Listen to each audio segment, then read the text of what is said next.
My father had 93 years, but it seemed short. In his seemingly long life of 93 years, it was short because it just seems like if we only had more time. Old Testament gives us a view of some people who live to be 500, 600, 700, 800, 900 years old. If I have a chance to ask, I will ask, how come we got shortchanged?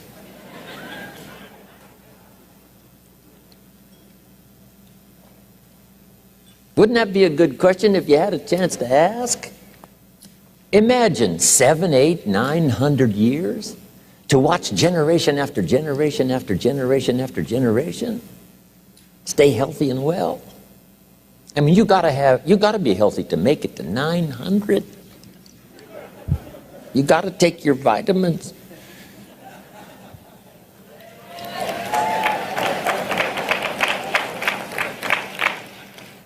I'm pushing the Bible, I'm pushing vitamins, I'm doing good today. So, the key is time is precious. Now let me give you Bill Bailey's description of time. Life is not just the passing of time. Life is not just the passing of time. Life is a collection of experiences, their frequency,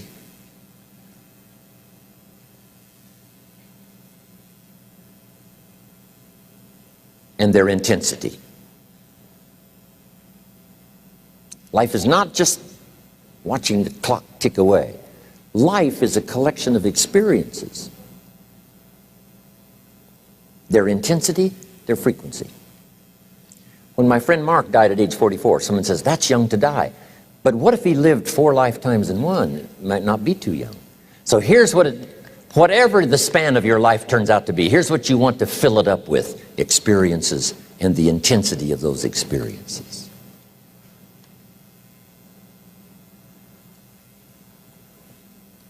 But now let's talk about the management of time. Here's one of the best ones. We covered earlier, when should you start building this hotel? Answer: as soon as you have it finished. Now jot this one down on time management. When should you start the day? As soon as you have it finished. Plan the day the best you can, leaving plenty of room for improvising and surprises and all the stuff that happens during the course of the day. But if you've planned a good, productive day, now you start that day, you can't believe how much more valuable your time will be. Don't start the day until you have it finished. Now here's the next one. Don't start the week until you've had it finished. Now to lay out a week is a pretty good challenge. Next, don't start the month until you have it finished. The places to go and the people to see and the productivity and the sales and the customers and the development and all the rest of what you want to accomplish during the course of 30 days. Don't start the month till it's finished. And then here's the big one. This is really challenging. Don't start the year until you have it finished. To the best of your ability. It can't be finished like minute by minute. But in terms of the sweep of what you want to accomplish in the year 2002, make sure that that's set and ready to go by the time January 1st rolls around. And it might get all upset, and it might get torn up, and you do a new one. You make so much progress the first 90 days that now you've multiplied it all by 2, by 3. Because that happened to me. I thought, wow, this is going to be a great year. By the time I'd finished the 3rd month, I'm rolling, I'm soaring. So many things are happening, I revised my whole year's plan. Okay. Now, jot this down. Approaches to the management of time. Here's the first one. Ignore the subject. I mean, that's good advice. Don't let anything overly bug you.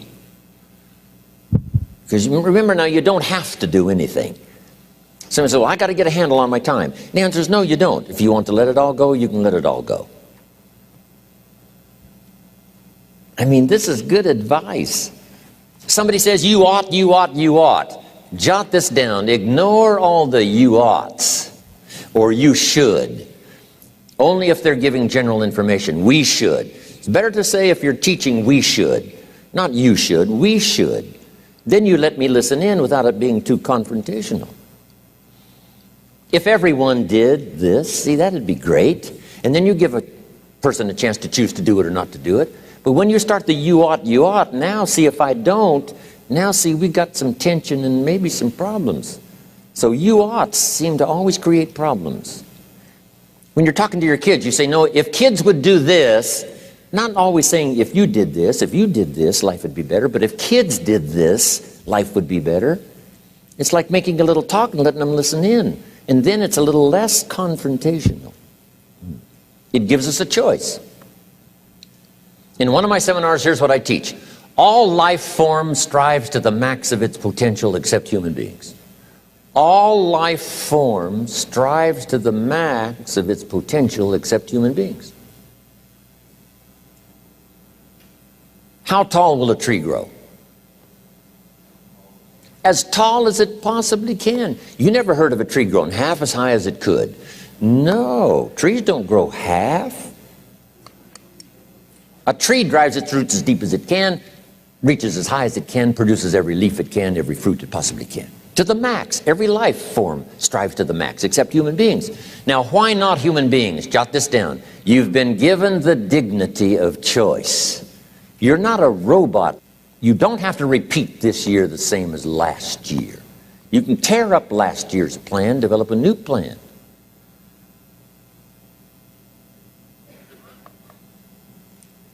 So, the dignity of being a human being. Now, here's the choice on being a human being. To be part of all we were meant to be, or to be all. To strive for all, or half, or part, or some. The choice is up to you. To develop one skill or 10 skills. Someone says, well, I'd be happy with just one more language. Well, some say, hey, I'm going to learn 6 or 7. And this is all a matter of choice. And when someone says, no, you ought to learn 4, you've got to resist all that. Because this is personal dignity. And you don't want to destroy someone's dignity by doing all the oughts, and then they feel reluctant to do it. Now we've got problems. So if you want to, just ignore this subject on time management. Now here's the next one. Step down to something easier.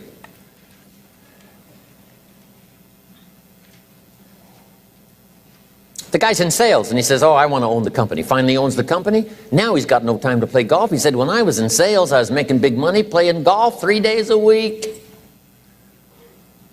Heck with this owning something. Heck with managing. My life was never my own after I started to manage. I'm going back to sales. See, this is the key. If you're getting too pressed, you might consider stepping down to something with a little easier time pressure. Little girl says to her mother, Daddy comes home, brings his briefcase and pats me on the head and says hello, disappears and works on his papers. How come my daddy doesn't play with me? And her mother said, look, your daddy loves you very much, but he's so busy at work, he can't get it all done, he has to bring it home.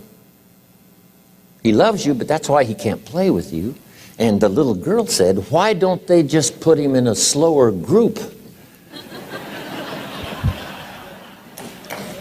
So, jot this down now. If you don't have time for your kids, you might consider joining a slower group.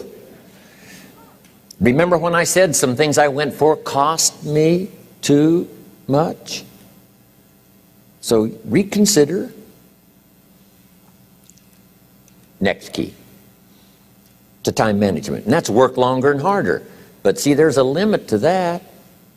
I almost lost my health the first year. I went so crazy about personal development and achievement. I just went bonkers. You know, I told you I was skinny. By the end of that first year, I was a walking shadow. And then it suddenly occurred to me, what if I got rich and too ill to spend it? I mean, that was a shocker. So I started, developing a little more reasonable. Because I said, if 12 hours won't do it, I'll work 14. If that won't do it, I'll work 18. I mean, how many hours it takes. And sure enough, it cost me too much. So see, working longer and harder for some might be appropriate. If you're just sitting around not doing that much, this might be good, work longer and harder. But you can only work so hard. Here's the key, not to work harder, but smarter. When you've worked as hard as you can, doing the best you can in terms of physical output in the time, reasonable time. Now here's the ultimate in the management of time, and that is you simply become more skillful. When I first got into sales, You know, I was around people that could get, 9 out of 10, 8 out of 10. And when I first started, I could only get 1 out of 10. But here's what I did. I worked around the clock, so that I would make up in numbers what I lacked in skill. That's good in sales. You got to jot that down. When you're new, you make up in numbers what you lack in skill. Now, when you become more skillful, the numbers can go down because now your persuasive ability and all of that is now so high that you don't need to put as many numbers out. But at first, if you want to compete or if you want to really get good, you've got to put in the numbers. But if you get more from yourself, develop more of yourself, now the time management becomes an easier task. Now here's the next thing. Either you run the project or it runs you. I've found out when you start something, at first you're in charge. All of a sudden, a year later, it's in charge. Some of the companies I started, I'm telling you, I'm in control. A couple of years later, I'm out of control. At first, I've got it on the run. 2 years later, it's got me on the run. Haven't got enough time. I'm dizzy with trying to get it all done. So here's part of the key, and that's to get in charge. Say, I'm going to take charge of my health. One of my albums is entitled, Take Charge of Your Life. Take charge of your time. Take charge of your resources, which we're going to talk about next. Take charge of your health. You're the one that's responsible for it. It's not a requirement of society that you not have a heart attack and take care of your family. That's not a requirement of society, but you must make it a requirement of yourself. Society doesn't require that you build a financial wall around your family nothing can get through. That's not a requirement of society. It's a requirement you impose on yourself to build a financial wall around your family nothing can get through. So impose on yourself this self-development of being in charge, taking charge of your life and your health and your future and your responsibilities and all the rest. Next, reasonable time is enough time to achieve all of your goals. Just jot that down. Reasonable time is enough time. I had to learn that. Reasonable time is enough time. Here's why. It's not the hours you put in, it's what you put in the hours. If you start depositing greater ideas into the hours you've got later than now, I'm telling you later, you can't believe the productivity that will flow. The ideas you can't think of now, a year from now, they'll start to flow. And when you deposit those ideas in the hours you've got, productivity multiplies by 2, 3, 5, 10. Next, time management essential. We've already covered the first one, a written set of goals. And then do priorities on your goals. What's important this week? What's important this month? Here's the next one. Often review. Just go over your goals to make sure that your list is working for you. It's got you inspired. It's got you turned on.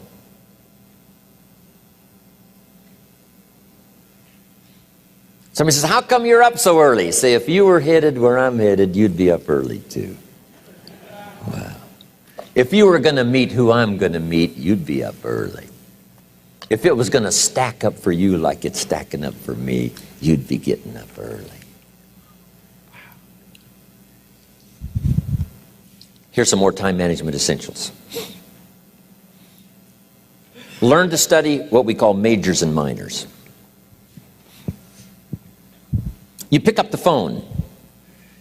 Here's what you must say when you pick up the phone. Is this a major conversation or a minor conversation? If it's minor, a few pleasantries and you're done. If it's major, maybe you've got to make a few notes. So here's the next one. Important conversations, make an agenda before you make the call. Just jot down a little agenda. It's so easy now to just talk out of your head. Did you ever hear a conversation end like this? Let's see, there was something else. See, you don't look that swift. I can't think of it right now. I'll call you back. See, you look a little incompetent. Let's see, there was something. It escapes me right now. Really? So have you got this now? Make an agenda before you make a call if it's an important call. Now later that saves you all kinds of stuff. You call John in, the salesman, say, John, remember those 4 things we went over? He said, no, we didn't talk about that. And then you pull out your daytime or whatever, and there's the list you made when you made the call. He said, oh yes, seems like I do remember.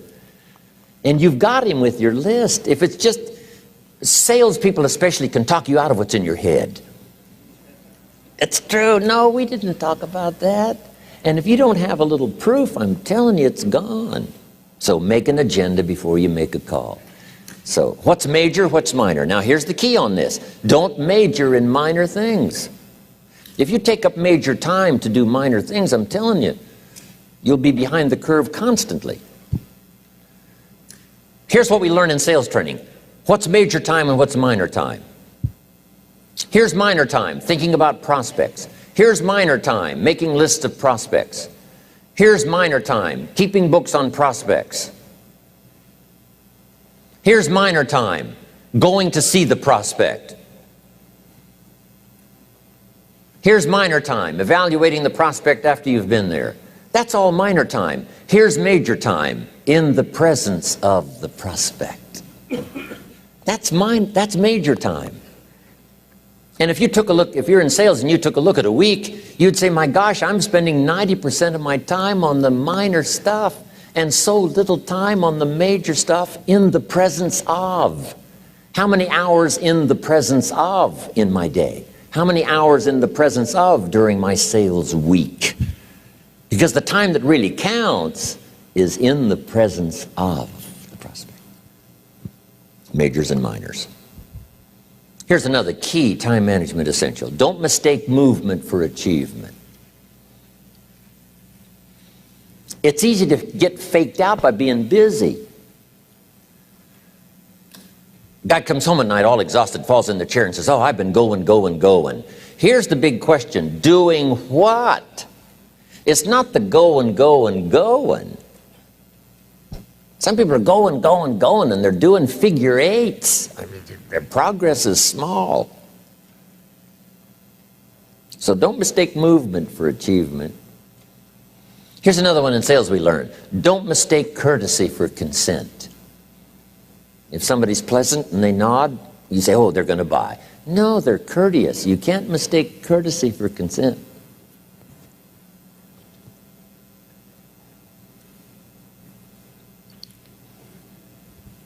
Now here's a big one, concentration. I had to learn this. All those years ago, I'm in the shower trying to compose a letter. Found it turns out to be a strange letter. So here's what I learned to do. Save the work till you get to the office. Save the work till you get to the work. Don't try to get to the office on the way to work.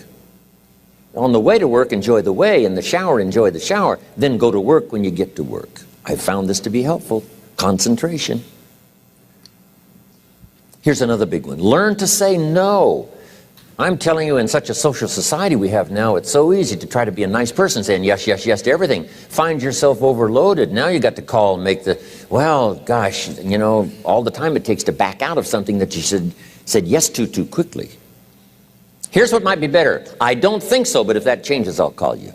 Little things you can use not to overcommit yourself. My friend Ron Reynolds says, don't let your mouth overload your back. It's a good one.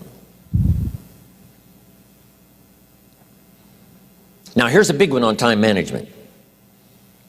When you work, work. When you play, play. Don't mix the two.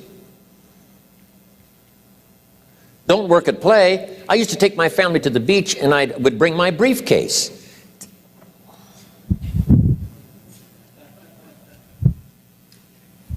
I learned not to do that. Or at the beach I'm saying I should be at the office, I should be at the office. Now my family's upset. Because I'm at the beach and I'm thinking office, office, office. Now when I'm at the office, I'm thinking what? I got to get my family to the beach, the beach, the beach. So things are not going too well at the office because I'm thinking beach, and things are not going too well at the beach because I'm thinking office. Here's what I learned to do. At the beach, be at the beach. At the office, be at the office. When you work, work. When you play, play. Don't mix the two. Don't work at play. Now here's one of the most important ones. Don't play at work. Work is too serious. You don't want the reputation of being the office joker. It's not a good one. Yes, there's time for some pleasant stories. Yes, there's time for a little humor. Yes, best if it's a happy office, of course. But I'm telling you, you got to be serious about work, because you're parting with a piece of your life for the work you do. Your work costs you a piece of your life. Here's what it's called: serious business. Not grim, not unhappy, but serious. Key. Don't play at work. The old expression, I don't think we use it anymore, horse around at the office. Play around, play jokes, play tricks. No place, not at the workplace. At the beach, yes. At the bar, yes. Somewhere else, not work. You got to treat work with all due conservative passion, because it's leading you to your future. Here's another key phrase: all work is good.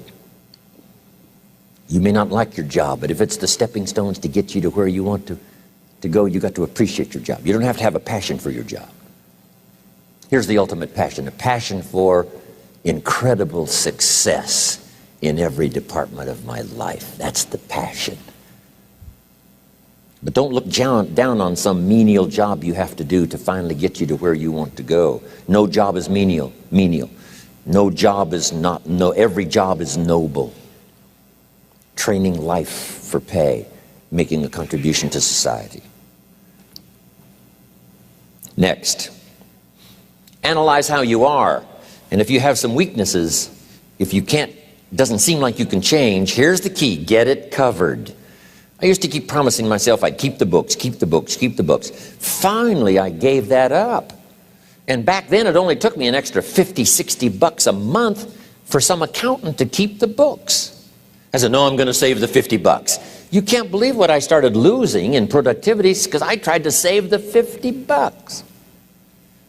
So the key is, a lot of the time you can stay like you are, but just make sure you get it covered. Okay.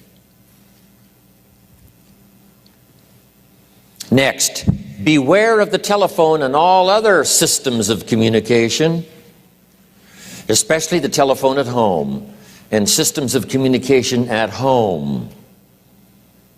And here's one of the best lines I've got for you for the weekend: let all communication systems serve you, but don't let them intrude.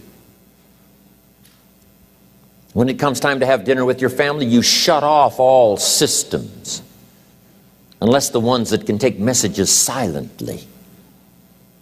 Don't let the phone ring. Don't let anybody intrude, come through the front door nor the back door, nor through the telephone or any other device. So you can't reach John and his family when he's having dinner. The President of the United States couldn't get through. If you develop that kind of a reputation, father, mother, when we have dinner, when we're visiting and have this time with our family, nothing intrudes. So don't let these clever little devices keep intruding. You've got to have a place that's sacrosanct. It's valuable. You don't let anything in for that period of time. Okay. Isn't that good advice? Excellent advice. Here's the next one. Read all the books. You know, I've only got a few notes here on time management, but if you've got some particular challenges, you run a big organization, a big corporation, you've got some challenges, there's plenty of books. Now, here's what's next. Just be more alert to the things that might be stealing your time. Here's why. Time is like capital. You can't let someone steal your seed corn. You can't let someone steal your capital. And you can't let someone steal your time.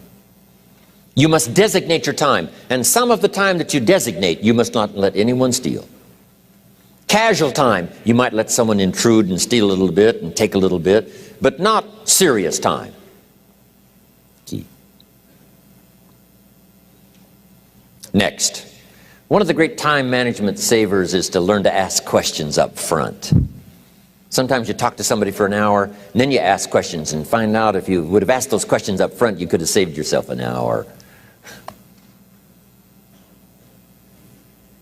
Asking questions up front helps you to get to the problem now. But if you just launch into some discourse, you might waste 30 minutes, waste an hour, when here's what you should have been talking about. After you finished an hour, you say, John, what's really the problem? He said, well, it's something personal. See, that's what you should have been talking about this whole hour. Key. Next, learn to think on paper. Now we're going to take a break. Some ways to think on paper. One, we've covered one. Solving problems. Take it out of your head and put it on paper. Another one is setting goals. Making these lists we've already started. Here's another good way to think on paper. It's a projects book. Each person you're working with and each project you're working on, get a loose leaf binder and a tab and some pieces of paper behind the tab, and do a little continual summary of how it's going between you and that person and between you and that project. I call it a projects book. It is so useful to me. But what's going on between you and this person? When you last got together, what did you talk about? And you got a few notes there. Here's what we talked about the last time we got together. Now when you get together again, you can review that so you'll know better what to talk about. When the president gets ready to travel and he's going to meet some important people, guess what they bring him? All these briefing books. Right? The last time you were with Khrushchev, Kennedy is informed. Here's what he said and here's what you said. Kennedy said, oh, that's valuable. I need to remember that. If a person is important, it's worth a little running account. You might even have a projects book for your children. Here's what's happening between me and my child. We've talked about this, and we've talked about this, and we've talked about this. Next, a day timer. Keeping track of all of your appointments. You know, mine is all filled with, when to catch an airplane, and when to do a seminar, and when to sit down and have a conference, all the rest. Next is a game plan. If you've got a house and the insurance is going to come due and some other things are going to come due, you just put it on a spreadsheet and make sure it's taken care of. Key phrase, take things out of your head and put them on paper. And the key is to just experiment with different ways that helps you to do that. Now here's the last one, thinking on paper, and that's to keep a journal. One of the things I'm known for around the world, have been now for 39, 40 years, is keeping a journal. Now my journal is not it's not necessarily it's not like a diary. It might be part diary. I'm flying over Ireland and I write down a few little things that impress me. Today I met this person. Wow, what an extraordinary event. Today I conducted this seminar in Rome. 1,000 people stood up and sang for me. I've got a little bit of a diary in there. But here's what primarily your journal is for. Collecting good ideas. A journal is to collect good ideas on your health, good ideas for your business, good ideas for your future, good ideas for time management. Because I used to take notes on pieces of paper and torn off corners and backs of old envelopes and restaurant placemats. And I threw all this stuff in a drawer. It did not serve me well. I finally learned to get a bound copy, right? And just keep a journal, right? If I was here, I had my journal, I'd be taking notes, right? These 2 days in my journal. Now, if you're caught without your journal, you just take the notes when you get back home. You put those notes in your journal, throw the paper away. Because we don't usually go through paper to review. But see, my journals now make up a significant part of my own library. My journal's all reserved privately for my children and my grandchildren. Can you imagine what I've collected over the years? It's unbelievable. There are 3 treasures to leave behind. I think you've already got those notes, right? Here they are. Number 1, your pictures. Don't leave the event unrecorded. It takes only a fraction of a second to say, here's who I was with. When I travel the world, right? We take all these pictures, and here's one of the gifts. People send me the pictures they took of me and them. It's part of the treasures I have on the farm. Incredible. A picture's worth 1,000 words to describe the scene, the emotion, what happened. Say, wow, this was an extraordinary day for me when I met these people. Here's what they told me happened to them when they went to my seminar 10 years ago. Wow, the drama comes back if you've taken the pictures. It's one of the treasures to leave behind when you go. Remember the old photographs that we have now of, 100 years ago, 70, 80 years ago, just a few photographs? What would it be like if you had thousands of photographs of the past, of your history, your mother, your father, right? Grandparents? So change all of that now for your children. Leave all your photographs as a record. Here's what's next to leave behind, and that's your library. The books that changed your life, the books that changed your health, the books that rescued you from oblivion, the books that you passed on to other people, they were so exciting for you, the books that made you financially independent, the books that developed your leadership, the books that gave you wisdom to ponder when things were tough, the books that got you through the winter, the books that helped you to plant in the spring and harvest in the fall. What a treasure to leave behind. If you do that, here's what's for sure. Your books will be more valuable than your furniture. Wow. Now the third treasure to leave behind is your journals. The notes you took that helped you to live life as you lived it. Long after you're gone, a treasure that children, grandchildren, great-grandchildren will find so fascinating. They may use it to help guide their